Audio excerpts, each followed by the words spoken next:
Coucou tout le monde! Alors aujourd'hui je suis ravie de vous présenter ce super livre, c'est mes 100 premiers mots en anglais des éditions Usborne.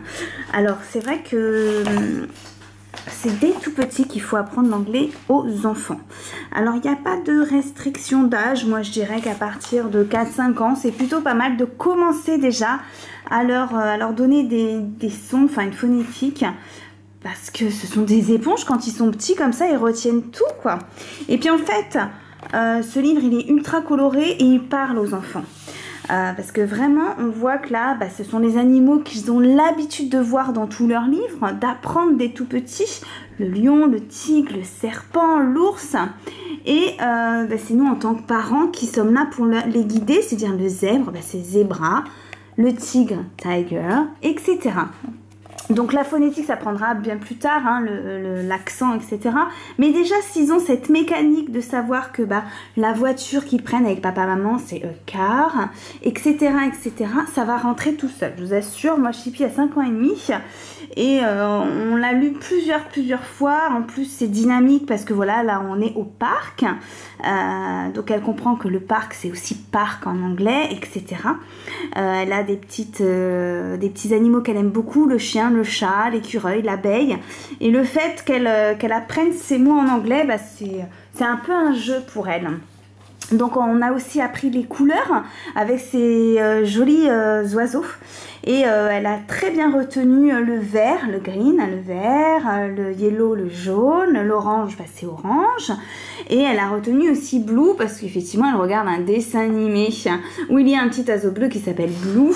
Donc voilà, ils ont des petits repères à eux aussi déjà tout petits, ce qui permet d'apprendre très facilement l'anglais. Donc voilà, quand il pleut, on apprend aussi d'autres mots, pas forcément en rapport avec la pluie, mais du coup, la colline, le manteau, le canard, la main. Mais on est dans une circonstance qu'ils connaissent, les enfants, donc du coup, ils ont envie d'apprendre. Voilà, là on est sur how many, donc combien. Là pareil, c'est acquis pour la grande section de maternelle, les chiffres. Là on va jusqu'à 5 en plus, donc c'est largement faisable, même en moyenne section. Donc commencez à leur apprendre que 1, on dit 1, 2, 3, etc. etc. Voilà. Alors il y a certaines maternelles en France où ils commencent un petit peu à apprendre l'anglais et puis d'autres non, ça dépend vraiment, il n'y a pas d'obligation. Donc je trouve ça sympa qu'à la maison on puisse commencer tout doucement, je dis bien tout doucement, à apprendre qu'effectivement bébé c'est baby, etc. Des tout petits mots de leur quotidien. Anniversaire pardon, c'est birthday, parce qu'ils savent, ils connaissent la chanson aussi en anglais. Donc voilà, des petits mots qu'ils ont déjà entendus et du coup qui se répètent.